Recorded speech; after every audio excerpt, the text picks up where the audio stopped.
আল্লাহ তুমি আমার গুনাহগার উম্মতকে বাঁচাও। এই দুনিয়ার বুকে রব্বুল আলামিন সব নবীকে একটা করে দাওয়া মুস্তাজাবা দিয়েছেন, মানে যে দোয়া করলে কবুল হয়ে যায় সাথে সাথেই। দুনিয়ার সব নবীরা ওই দোয়াটা দুনিয়ায় করে ফেলেছে। বিশ্বনবী বলবেন, আল্লাহ ওই স্পেশাল দোয়াটা দুনিয়াতে করি নাই, আজকে আমি তোমার দরবারে দাঁড়িয়ে কিয়ামতের দিন ওই দোয়াটা করছি। আল্লাহ আমার যে উম্মতের হৃদয়ে যাররা পরিমাণ ঈমান আছে, আমার একটা উম্মতকেও তুমি জাহান্নামে ঢুকাতে পারবা না।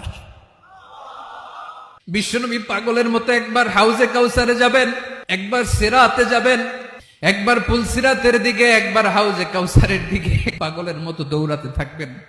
তার কোন গুনাহগার উম্মত যাতে জাহান্নামে ঢুকে না যায়।